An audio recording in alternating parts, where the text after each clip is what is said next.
Un rideau de velours rouge, lourd de secrets, s'ouvre non pas sur une scène, mais sur le miroir de ta propre ambition. Tu sens ce frisson? Ce n'est pas le froid. C'est la résonance du pouvoir, cet écho millénaire qui gronde dans les couloirs des palais, dans le silence des salles de conseil, et aujourd'hui, au plus profond de toi.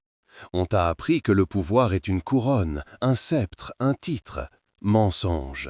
Ce ne sont que des jouets pour les enfants qui n'ont pas encore compris les règles du véritable jeu. Le pouvoir n'est pas un objet que l'on possède, c'est une science, un art, une symphonie silencieuse dont seuls quelques initiés connaissent la partition. Une danse macabre où chaque pas est calculé, chaque regard est une manœuvre et chaque sourire un masque. Depuis des siècles, cette connaissance est transmise dans l'ombre, murmurée dans des lettres codées et des traités que l'on dit maudits, car ils osent décrire le monde tel qu'il est, et non tel qu'on voudrait qu'il soit. Ce soir, je ne vais pas te parler de morale, de justice ou d'espoir. Ces mots sont pour les poètes et les perdants. Je vais te parler de mécanique, de levier et de rouage. Je vais t'ouvrir les portes d'un savoir interdit, celui qui a couronné les empereurs et renversé les dynasties. Un savoir qui, une fois assimilé, te rendra à jamais différent. Tu ne verras plus le monde de la même façon. Chaque conversation, chaque alliance, chaque conflit te paraîtra d'une clarté effrayante. Tu es au seuil d'une initiation. Ce que tu vas entendre pourrait te choquer, te repousser ou, au contraire, éveiller quelque chose que tu sentais endormi en toi. C'est un chemin dangereux, car la connaissance, la vraie, est une lame à double tranchant. Elle isole autant qu'elle élève. La plupart fuiront, préférant le confort de l'ignorance. Mais pas toi. Si tu es là, c'est que tu as déjà fait le premier pas. Écris le mot « Je monte » dans les commentaires si tu veux entrer dans le cercle secret. C'est le premier acte de ta nouvelle vie. Pour les autres, il est temps de refermer la porte. Ce qui suit n'est pas pour eux. Pour toi, le spectacle ne fait que commencer. Es-tu prêt à voir ce qui se cache derrière le rideau? Avant de te révéler la première loi, tu dois comprendre d'où elle vient. Imagine la Florence du XVe siècle, ces rues pavées où se croisent artistes et assassins. Là, un homme, Niccolò Machiavelli, observe la chute des princes et la fragilité des républiques. Congédié, humilié, il écrit dans la solitude non pas un guide pour les tyrans, mais un avertissement brutal pour ceux qui refusent de voir la nature humaine en face.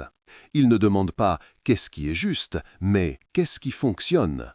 Sa plume ne tremble pas, car il ne fait que retranscrire la musique cruelle qu'il a entendue toute sa vie.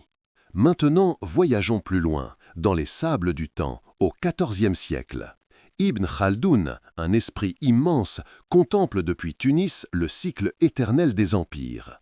Il voit les tribus nomades, unies par un esprit de corps puissant, une asabiyya, déferler sur les cités décadentes, s'emparer du pouvoir, puis s'enliser dans le luxe et se faire balayer à leur tour.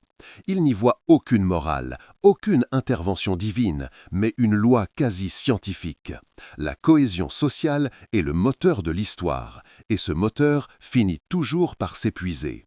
Il a cartographié l'ascension et la chute avant tout le monde. Enfin, regarde l'aigle. Napoléon Bonaparte. Parti de rien, il n'a pas hérité du pouvoir, il l'a conquis. Il a compris que le pouvoir n'était pas un droit, mais un acte de volonté permanent.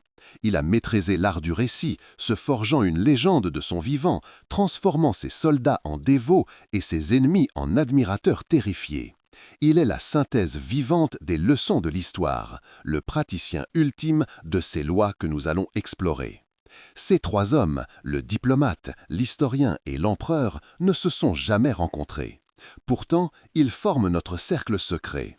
Ils ont regardé le soleil noir du pouvoir s'ensiller. Ils sont nos guides. Leur sagesse est le socle des lois qui vont suivre. Écoute leur chuchotement à travers les siècles. La première loi est la plus troublante. Le pouvoir ne réside nulle part. Il n'est pas dans la couronne, ni dans l'or, ni même dans l'armée. Le pouvoir est une illusion collective, un accord tacite dans l'esprit de millions de gens. Un trône n'est qu'une chaise en bois surélevée. Il ne devient un symbole de commandement que parce que tous, du général au paysan, ont décidé d'y croire. Le jour où cette croyance vacille, le roi redevient un homme nu et le trône un simple meuble. Comprends bien ceci, le pouvoir est un théâtre, et les plus grands dirigeants sont avant tout de grands metteurs en scène. Ils maîtrisent l'art des symboles, des rituels, des apparences. Ils savent que l'autorité ne se prouve pas par la force brute, mais se suggère par la majesté, le mystère et la distance. Le masque du pouvoir est souvent plus important que le visage qui se cache derrière. C'est le silence d'un empereur au milieu de ses courtisans bruyants. C'est la cape pourpre de César, le sceau sur un décret. Des objets sans valeur intrinsèque, mais chargés d'une puissance psychologique immense. Le premier principe caché est donc de ne jamais confondre le décor avec la réalité. Le vrai maître n'est pas celui qui croit à sa propre légende, mais celui qui la fabrique pour les autres tout en restant lucidement conscient de son caractère artificiel. Il sait que la légitimité est une brume, facile à dissiper. Il ne s'appuie donc pas sur elle, mais sur sa compréhension des mécanismes qui la créent. Il ne cherche pas à être légitime, il cherche à être perçu comme tel. C'est pourquoi les révolutions commencent toujours par un changement de récit, par la destruction des anciens symboles. Briser une statue, c'est briser la croyance qu'elle représente, c'est exposer le vide sur lequel reposait le trône. Celui qui veut prendre le pouvoir doit d'abord devenir le maître des illusions. Celui qui veut le garder doit s'assurer que personne ne regarde jamais en coulisses. Et toi, continues-tu de regarder la scène ou es-tu prêt à passer derrière le rideau? Faut-il être aimé ou craint? C'est la question que Machiavel a jetée comme un pavé dans la mare de la pensée politique. La réponse des moralistes est simple, il faut être aimé. La réponse du pouvoir est plus complexe et plus sombre. L'amour est inconstant, il dépend de la volonté d'autrui. C'est un cadeau, et les cadeaux peuvent être repris. La peur, elle, est une dette.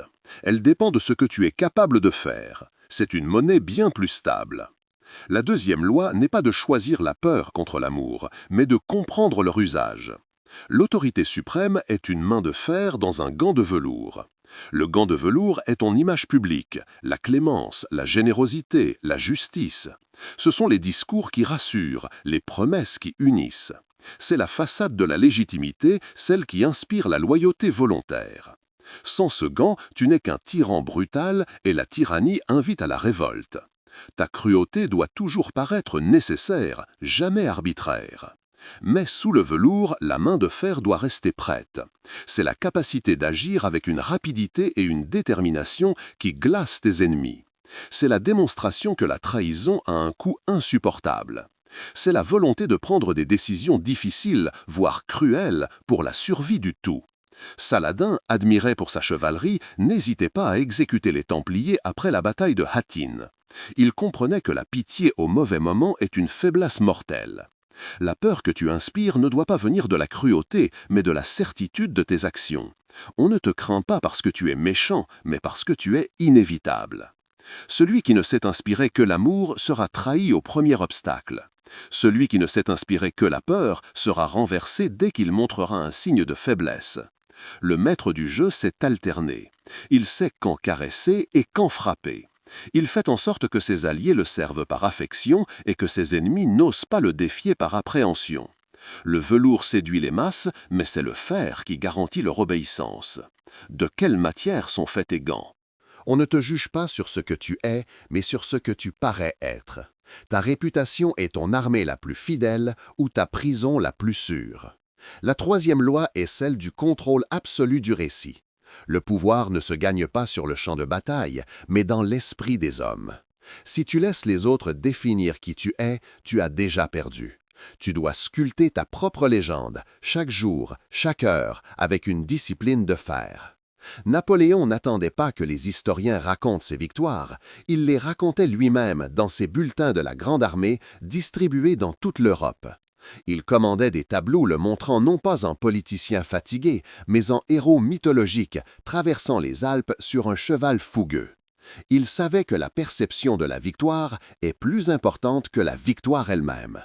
Il a créé un personnage, et ce personnage a conquis le monde pour lui. Ton image est ton premier soldat. Contrôler le récit, c'est aussi savoir comment raconter les échecs. Un échec présenté comme un sacrifice nécessaire devient un acte de bravoure. Une retraite stratégique décrite comme une manœuvre pour attirer l'ennemi dans un piège devient une preuve de génie. Ne mens jamais grossièrement, remodèle la vérité pour qu'elle serve tes intérêts. Le maître du récit ne nie pas la réalité, il en propose l'interprétation la plus puissante. Ta réputation doit être construite sur une qualité maîtresse, l'honnêteté, la ruse, la piété, la cruauté. Choisis-en une qui inspire le respect ou la crainte et fais en sorte que toutes tes actions la renforcent. Sois prévisible dans ta force et imprévisible dans tes méthodes. Défends ton honneur comme la citadelle de ton pouvoir. Une seule rumeur, une seule anecdote humiliante peut faire plus de ravages qu'une armée entière. Le monde est une scène et la plupart des gens sont des spectateurs passifs. Ils attendent qu'on leur raconte une histoire. Quelle histoire vas-tu leur raconter sur toi-même? Un fleuve de sang peut renverser un trône, mais une seule information, murmurée au bon moment, peut détourner le fleuve. La 4e loi concerne l'arme la plus silencieuse et la plus létale du pouvoir, le secret. Dans le grand échiquier du monde, l'information n'est pas seulement un avantage, elle est la matière même du pouvoir. Savoir ce que ton rival désire, ce qu'il craint ou le secret qu'il protège te donne un contrôle quasi absolu sur lui. Le pouvoir n'est pas dans la parole, mais dans l'écoute. Le bavard se vide de sa force à chaque mot, révélant ses intentions, ses faiblesses, ses doutes. Celui qui sait se taire et écouter se remplit de la force des autres. Il devient un réceptacle de secrets, un centre de gravité invisible autour duquel les événements s'organisent. Dans les cours royales, les maîtres espions, les confesseurs, les conseillers silencieux détenaient souvent plus de pouvoir que le monarque lui-même, car ils contrôlaient le flux de la vérité. Apprends à manier les secrets comme un poison ou un antidote. Distille des rumeurs pour tester la loyauté de tes alliés ou pour déstabiliser un ennemi. Crée des écrans de fumée, de fausses informations pour masquer tes véritables intentions. Sois un abîme d'incertitude pour tes adversaires. Ils ne peuvent pas attaquer ce qu'ils ne peuvent pas comprendre. L'information la plus précieuse est celle que personne ne sait que tu possèdes. Ne te fie jamais entièrement à ce qu'on te dit, mais toujours aux raisons pour lesquelles on te le dit. Chaque parole est une manœuvre. Décode l'intention derrière le message. Entraîne-toi à lire entre les lignes, à déceler les non-dits dans une conversation. Ton esprit doit être une forteresse où tu analyses les informations recueillies loin des regards indiscrets. Dans un monde de bruit, le silence est une arme. Que disent les silences autour de toi? Un homme seul, aussi brillant soit-il, n'est qu'une étincelle. Il brille un instant puis s'éteint. Le pouvoir qui dure n'est pas celui d'un individu, mais celui d'une structure. La 5e loi est celle de la permanence. Le véritable génie politique ne cherche pas la gloire personnelle, il cherche à construire un système qui lui survivra.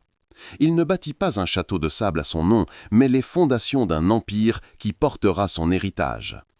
C'est la grande leçon d'Ibn Khaldoun.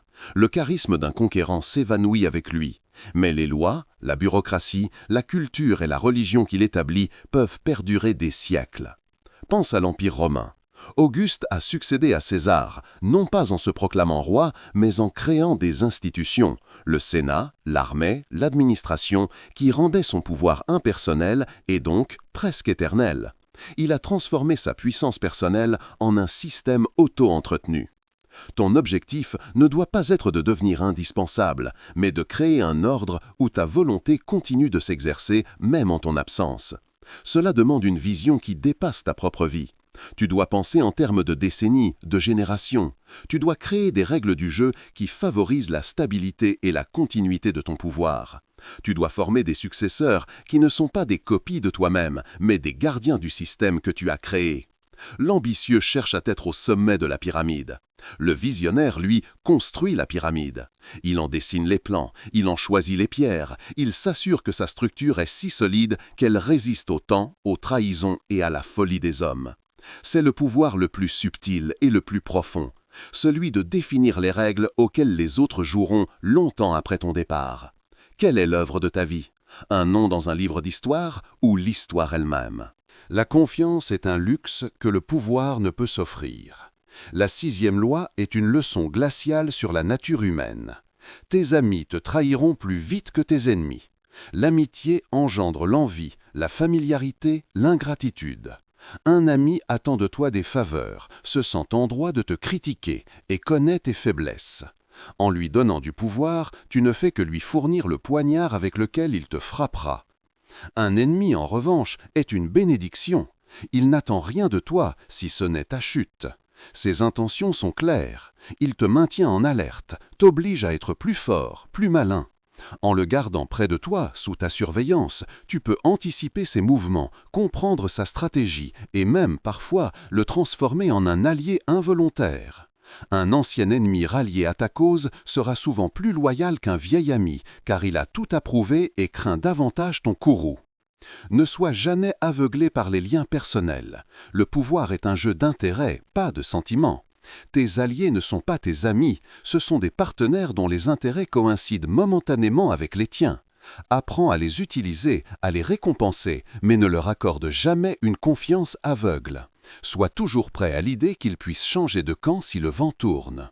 Le véritable art consiste à savoir utiliser les compétences de chacun, amis comme ennemis, sans jamais te livrer à personne. Mets tes rivaux à des postes où leurs talents peuvent te servir, tout en les maintenant isolés les uns des autres. Crée une dépendance mutuelle, fais en sorte que tous aient besoin de toi comme arbitre. Le maître du pouvoir n'est entouré ni d'amis ni d'ennemis, mais de pièces sur un échiquier qu'il est le seul à savoir manœuvrer. Qui sont les pièces sur ton échiquier? Le pouvoir n'est pas une destination, c'est un équilibre précaire au sommet d'un volcan. La 7e et dernière loi est celle de la prévoyance. Les dirigeants médiocres réagissent aux crises. Les grands leaders les anticipent. La véritable maîtrise ne consiste pas à gagner une bataille, mais à rendre la bataille inutile. Elle réside dans la capacité à voir les tempêtes se former à l'horizon lorsque le ciel est encore bleu. Cette vision à long terme exige de se détacher du chaos quotidien. Tu dois t'élever au-dessus de l'urgence, des petites intrigues et des gains immédiats pour observer les grandes marées de l'histoire.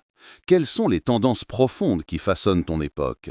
Quels sont les changements technologiques, sociaux ou culturels qui vont redéfinir les règles du jeu dans 10 ou 20 ans? C'est là que se trouvent les véritables menaces et les véritables opportunités. Machiavel disait que la fortune est une femme, amie des jeunes et des audacieux, mais aussi un fleuve déchaîné. L'homme prudent, pendant les périodes de calme, construit des digues et des canaux. Il ne peut pas arrêter le fleuve, mais il peut en orienter la force pour irriguer ses terres plutôt que de les voir inondées. La préparation est tout. Anticipe les pires scénarios. Identifie tes points de faiblesse et renforce-les quand personne ne t'attaque. Amasse des ressources, des alliances et des connaissances en temps de paix, car tu en auras désespérément besoin en temps de guerre. Le pouvoir ultime n'est pas la capacité de résoudre les problèmes, mais celle d'éviter qu'ils ne surviennent. C'est être si bien préparé que tes ennemis n'osent même pas penser à t'attaquer. C'est la force tranquille de celui qui a déjà joué la partie dans sa tête 1000 fois avant même qu'elle ne commence. La plupart des gens ne voient que l'éclair qui frappe. Toi, apprends à sentir l'électricité dans l'air. La tempête arrive toujours. Seras-tu celui qui l'a subie ou celui qui a bâti l'arche? Tu es arrivé au bout du chemin. Le rideau tombe. La plupart des gens ont quitté la salle depuis longtemps, retournant à leurs illusions confortables. Mais toi, tu es resté. Tu as écouté les chuchotements de Machiavel, les observations d'Ibn Khaldoun, et tu as vu le reflet de Napoléon. Tu as senti le poids de ces 7 lois, non pas comme des règles à appliquer bêtement, mais comme des clés pour décoder la réalité. Ce savoir est un poison et un remède. Il peut nourrir un tyran ou armer un homme juste qui doit naviguer dans un monde imparfait. Que feras-tu de ce pouvoir? L'utiliseras-tu pour bâtir ou pour détruire? La réponse ne m'appartient pas, elle est à toi et à toi seul. Ces lois ne sont pas une invitation à la cruauté, mais un avertissement. Si tu ignores les règles du jeu, tu seras toujours un pion sur l'échiquier de quelqu'un d'autre. L'ignorance n'est pas l'innocence, c'est la défaite. Tu as vu ce qui se cache derrière le masque, tu ne pourras plus jamais l'ignorer.